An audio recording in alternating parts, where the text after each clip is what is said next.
단기채를 10월 달에 뿜어주면서 예. 영래포에는 돈을 끌어올 거고 예. 그거를 시중으로 방출해주면서 유동성을 공급해주는 방식을 전 옐런이 취할 거라 보고 있고요. 연준은 앞으로 재무부에 철저하게 공조하는 방식으로 할 거예요. 미국을 위해서. 그러니까 뭐 트럼프를 위해서, 바이든을 위해서가 아니라 네. 해리스를 위해서가 아니라 미국을 위해서.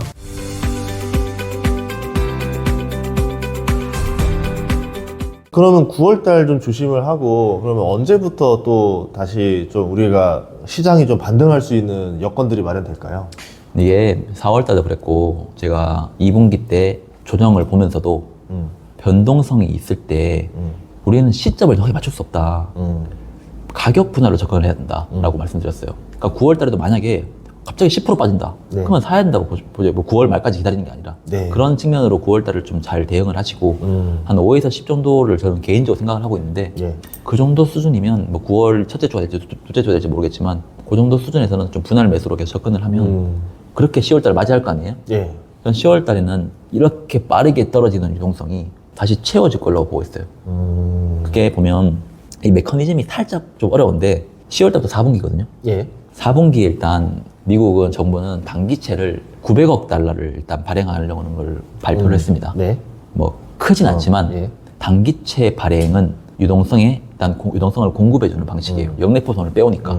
그런데 10월 달이 아니면 단기채를 발행을 해도 영래포선을 빼올 수가 없어요. 그래서 10월 달에 원래 4분기 때 단기채 900억 불을 발행하려고 계획을 하고 있지만 10월 달에 그게 다 이루어질 걸로 보고 있고요.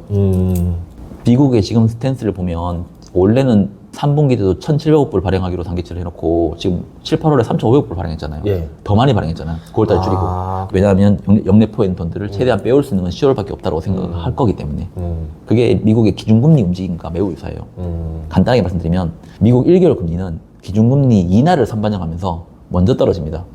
영래포는 금리 인하를 해야 금리가 떨어집니다.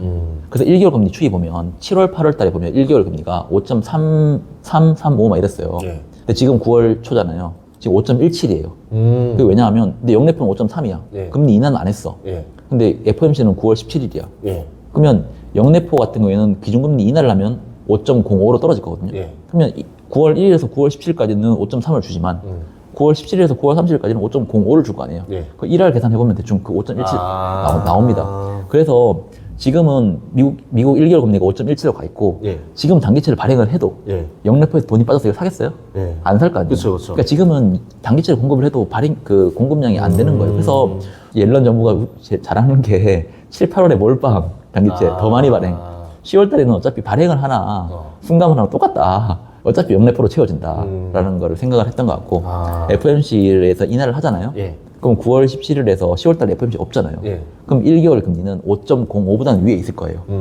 그러면 10월 달에 단기채를 발행을 하면 예. 영래포의 돈을 또 끌어올 수 있어요. 그러면 10월 말 정도 되면 또 그게 또 떨어져요. 그렇게 되고 그러면 11월 어쨌든 대선이니까 10월 달에만 어쨌든 뿜어내주면 뭐 선거는 알아서 되고 나면 그 다음부터 난 모르겠다. 좀 네. 쉬던가 말던가. 네. 그거 이어지면 어쨌든 간에 단기채를 10월 달에 뿜어주면서 예. 영래포엔 돈을 끌어올 거고 예. 그거를 시중으로 방출해주면서 유동성을 공급해주는 방식을 전 옐런이 취할 거라 보고 있고요.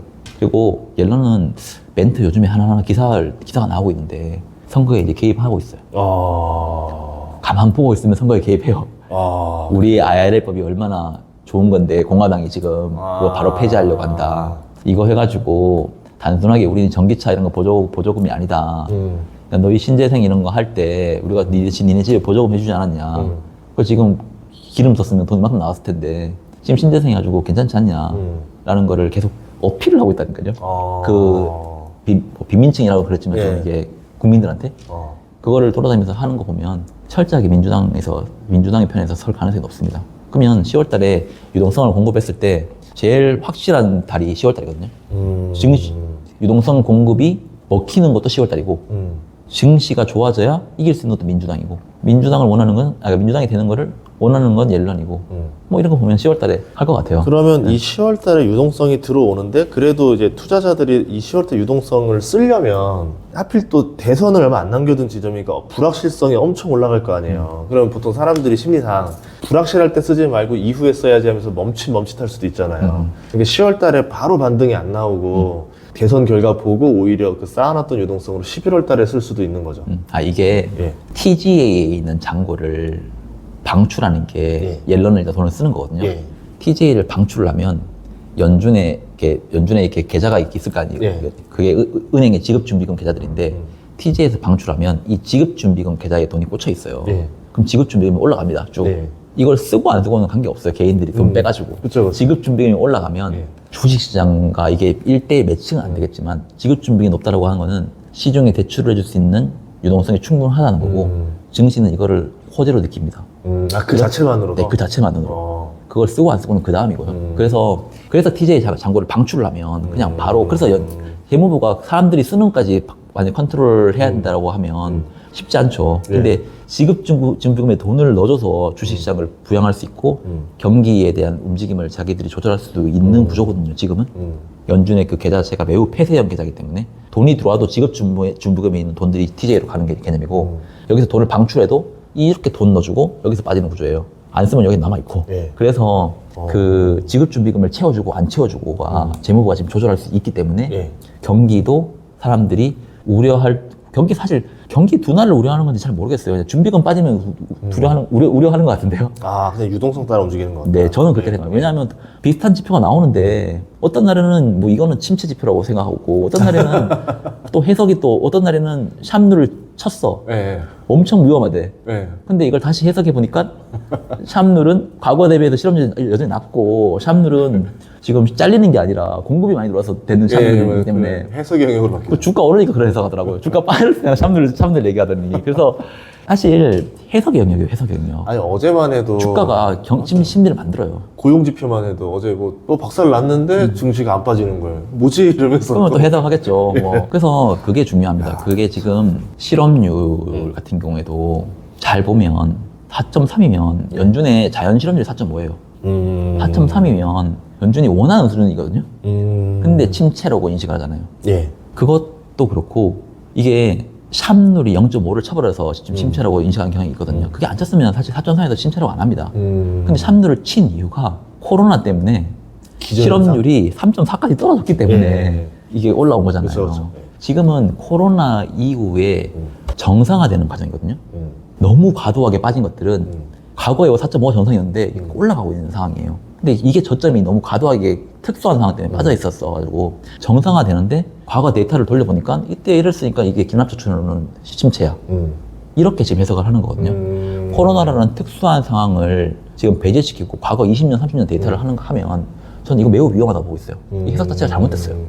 그러면 어쨌든 이게 지금 우리가 보는 그 속도대로 이렇게 올라가는 게 아니라 4.3 어딘가에서 다시 그냥 이렇게 멈춰서 정상화되는 그 구간. 네. 저는 정상화라고 예. 보고 있고 지금 뭐 사람들이 잘려서 지금 4.3 나온 것도 아니고 실업률의 기여도를 보면 예전에는 잘려서 나오는 게 90%. 예. 새로 취업하려고 들어오는 애들 들어오면 10% 정도 기여를 했거든요. 근데 지금 5대5 정도 수준이에요. 그러면 사실 과거랑 다른데 과거의 그 기납적 추론 옛날에 이랬으니까 이번에도 이럴 거다. 전형적으로 이제 그래프 맞춰. 그렇죠. 예.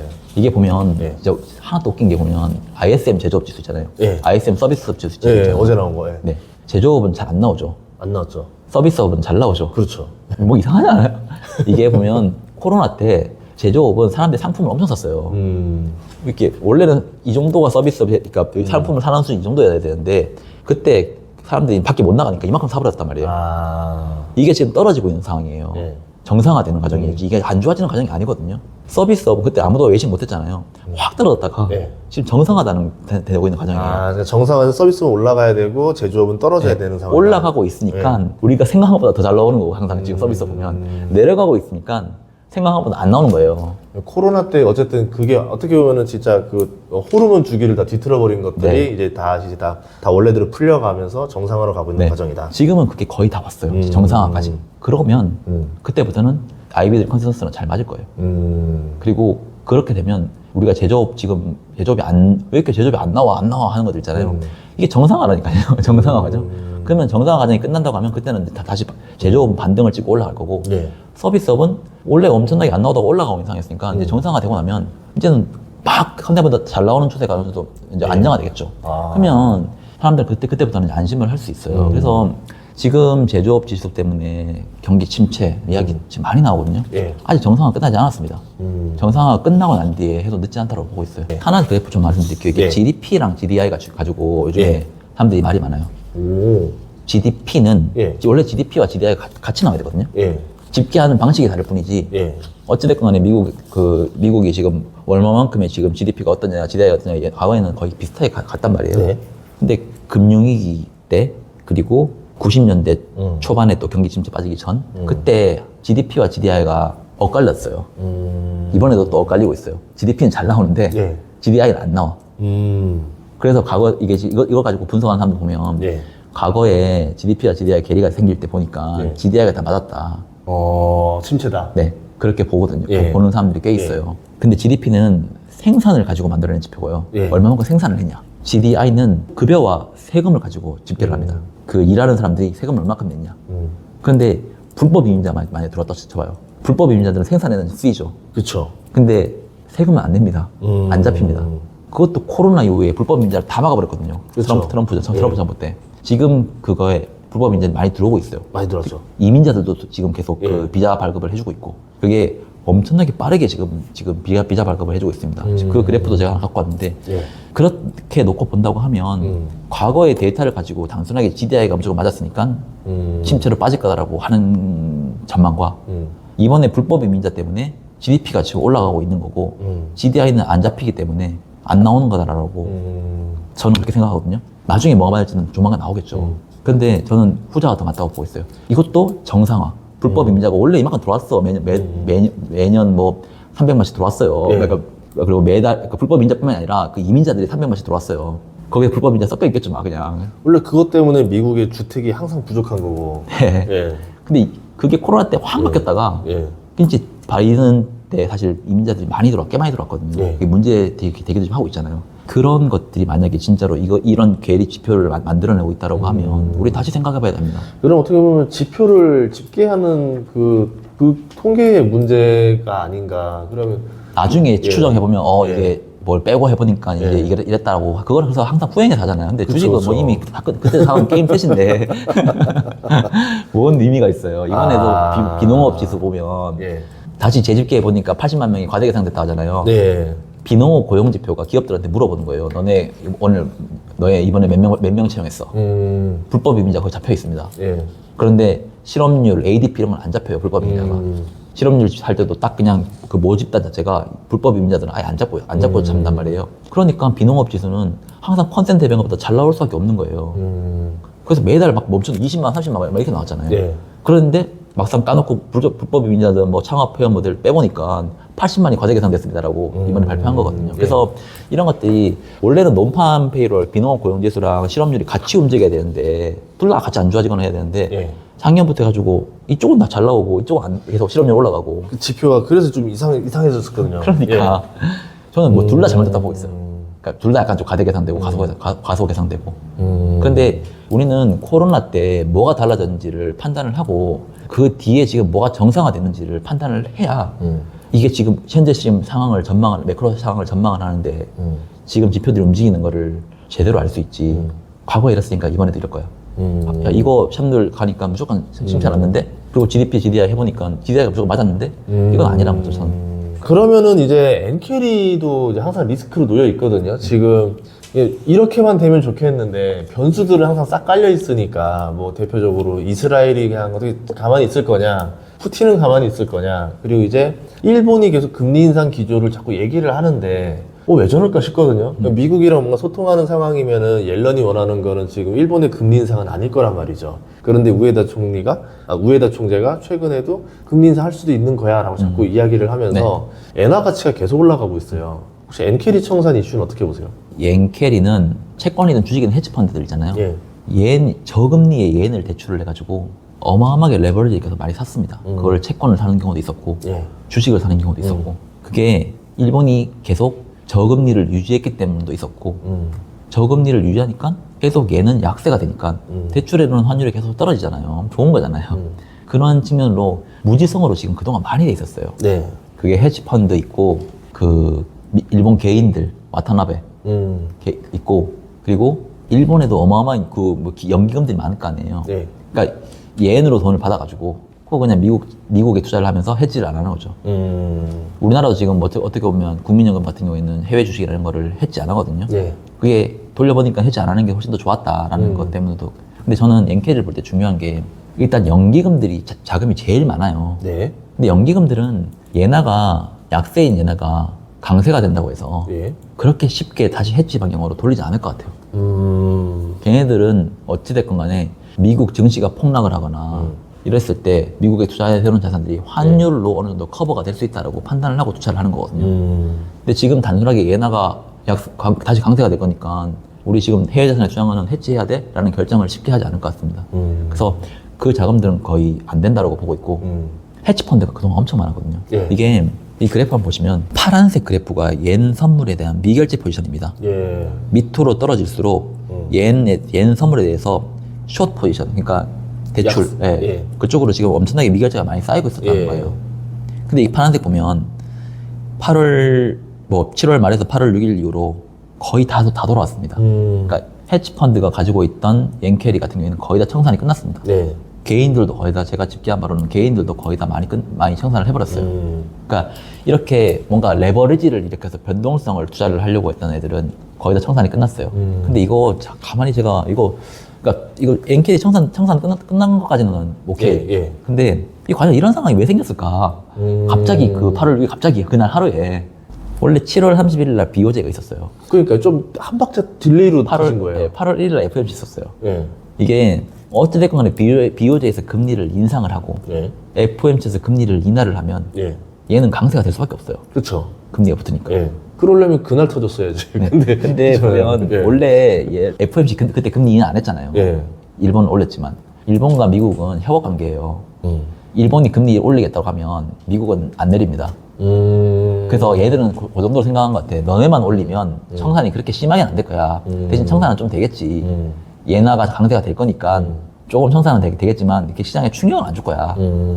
근데 8월 1일 날 FOMC에서 금리 인하를 안 했는데 동결했는데 갑자기 뭐 ISM 제조업지수로 경기 뭐 침체 이야기 나오고 하니까 시장은 금리 인하를 겁나게 빠르게 프라이싱을 해버린 거예요. 아, 연준 금리 할 거다. 네. 동결을 했지만 말만 동결이고 그냥 다음번에 대신 네. 다 하지 않겠냐. 네. 선반영 때려가지고 갑자기 터졌다. 그러면 예. 둘 다 양방으로 이렇게 예나를 예. 강세를 예. 만들어버리는 예. 시그널로 가버린 겁니다. 예. 그래서 갑자기 모르게 이렇게 터져버린 거고 네. 당시에 재무부는 그때 개입 안 했어요. 그냥 얘네가 지금 이번 건 처리해. 그걸 보면 앞으로도 엔캐리 청산이 또 한 번 일어나려면 만약에 뭐 제가 지금 헤지펀드나 가게들이 많이 청산했다고 해도 엔캐리 포지션이 또 어디 있을지 모르잖아요. 네. 청산이 또 일어나더라고 하는 거면 미국은 금리 인하를 빠르게 떨어뜨리고 일본은 기준금리 인상을 빠르게 올리는 거를 동시에 하는 경우에는 생길 수 있어요. 근데 저는 그렇게는 안 할 것 같아요. 미국이 떨어뜨릴 때 일본은 좀 완화적, 긴축을 해도 완화적 긴축. 미국이 만약에 안 떨어뜨린다고 하면 일본은 조금 더 긴축. 그러면서 풍선의 거품을 조금씩 빼는 방식으로 저는 갈 가능성은 이제는 좀 공조를 하자. 네. 예, 그런 거죠. 네, 그런 네. 방향을 생각을 하고 있기 때문에 네. 앞으로 그 8월 초처럼 그 급격한 엔캐리 청산 가능성은 낮다고 보고 있고요.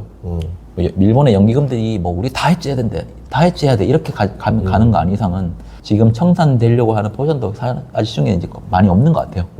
그런 측면이라고 하면 저는 이것 때문에 변동성이 너무 커질 것 같다는 생각은 안 하고 있습니다. 그럼 이거 이번에 그때 청산 터질 때 아까랑 연결되는 거죠. 청산 터질 때 어쨌든 헤지펀드들 이제 팔고 나오고 했을 때 어쨌든 유동성이 또 이제 와줘야 이거를 사주는 사람이 있어야 파는 사람이 팔고 나갈 거 아니에요. 근데 이번에 옐런이 그러면은 7월, 8월에 단기채를 많이 해놨던 것들이 그거 보고 있어요. 이거 네. 방어용으로도 많이 좀 투하를 했다는 생각지도 못한 게 터져버리니까 예. 방어용으로 한다고 하면 제가 너무 내피셜이라고 생각하시겠지만 예. 8월달에 2,000원 발행하는 거 보고 깜짝 놀랐습니다. 원래 3분기에 1,800원 하기로 해놓고 7월달에 1,500원 발행해놓고 근데 오히려 그것 때문에 시장이 안심하고 또 상승한 것도 있을 수 있잖아요. 지급 준비금 괜찮아. 미국이 결국은 어떻게든 받겠다는 얘기구나. 돈을 넣어주는구나. 네, 그러면은 옐런 믿고 한번 가보자 하면서 다시 또 올라간 거고. 네. 근데 이제 9월엔 돈이 없네 이제 이러면서 이제 지금 또 이제 그렇게 된 거고. 그래서 9월에 FOMC 중요한 것 같아요. 커뮤니케이션. 그럼 9월에 FOMC 유동성이 없어도 예. 대화를 잘하면 그렇게 충격을 완화시킬 수 있거든요.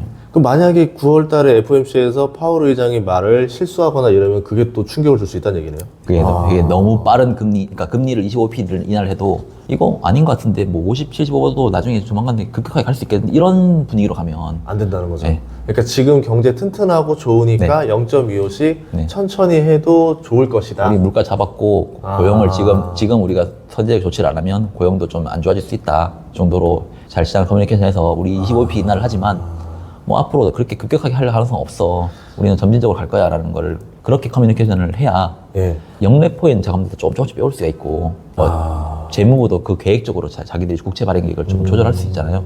아까 말했지만 뭐가 템포가 꼬여버리면 이게 무기라도 무기로 안 쓰입니다. 무기로 쓸 수 있는 달이 있고 시장이 딱 안정적으로 되어 있어야 무기를 썼을 때 그게 확 먹히지.